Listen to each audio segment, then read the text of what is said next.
Bonjour amis, je veux vous parler de la voiture Volkswagen Tiguan. Qui aurait cru, à la fin des années 90, qu'une marque aussi conservatrice que Volkswagen proposerait en quelques années autant de modèles et une telle variété de carrosseries? L'une des propositions les plus intéressantes et encore relativement récentes de la marque allemande est le SUV compact Tiguan. Si vous n'appréciez pas les voitures japonaises ou américaines, vous n'avez d'autre choix que de consulter l'offre de vos voisins européens. Les constructeurs proposent toujours une large gamme de moteurs pour les voitures allemandes. Le Tiguan ne fait pas exception. Certes, il n'existe que 3 motorisations, mais en différentes versions. Quelle version choisir? Si vous n'aimez pas trop vous rendre aux stations-service, vous opterez sans doute pour un diesel. Certains d'entre vous penseront probablement que le moteur diesel 2 litres présente de nombreux défauts d'usine, mais c'est faux. Le moteur 2.0 TDI-CR installé dans le Tiguan est une conception plus moderne avec un système d'injection Common Rail, qui heureusement ne pose pas autant de problèmes que son prédécesseur, avec des injecteurs unitaires. Malheureusement, même dans ce cas, le volant bimasse peut être endommagé, ou le turbocompresseur peut se gripper. Plus la puissance est élevée, plus le risque de telle panne est élevé. Il faut faire attention au filtre à particules diesel, OFAP, qui peut s'encrasser.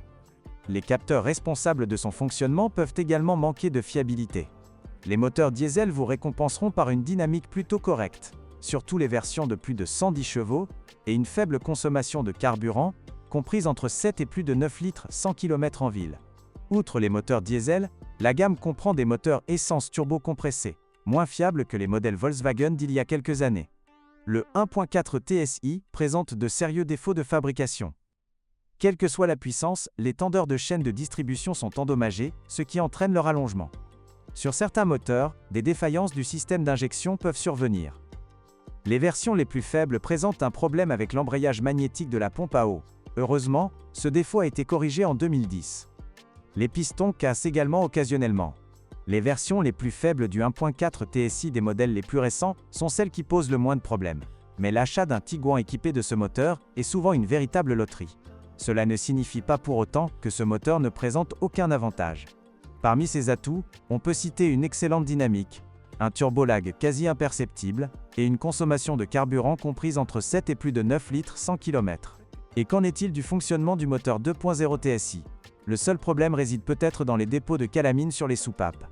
Hormis cela, ce moteur ne présente aucun défaut majeur, mais il faut compter avec une consommation de 13 à 15 litres 100 km en ville.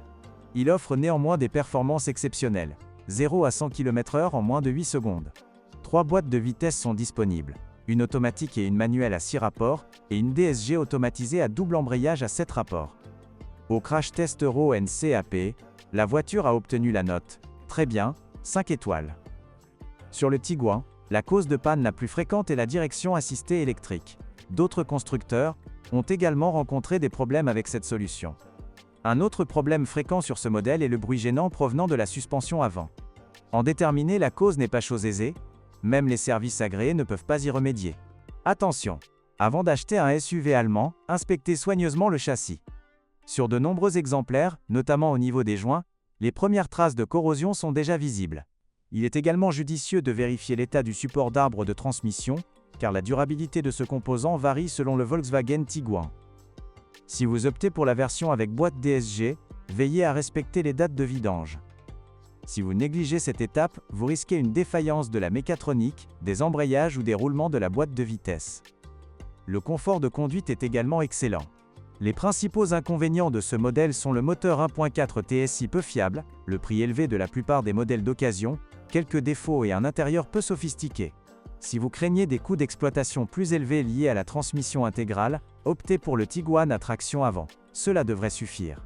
De toute façon, vous ne conduirez pas cette voiture hors de l'asphalte. Merci de m'avoir écouté. N'oubliez pas de vous abonner à la chaîne et de noter ma vidéo. Si vous connaissez des problèmes avec cette voiture que je n'ai pas mentionné, n'hésitez pas à les mentionner dans les commentaires. Bonjour les amis. Vous cherchez une voiture d'occasion? Vous devez prêter attention au site web carm.pro. Carm.pro est grand catalogue de voitures, moteurs, boîtes de vitesse. Et le meilleur, c'est que vous pouvez trouver des informations sur les pannes de n'importe quelle pièce. Complètement gratuit. Allez sur le site web carm.pro et découvrez tous les éventuels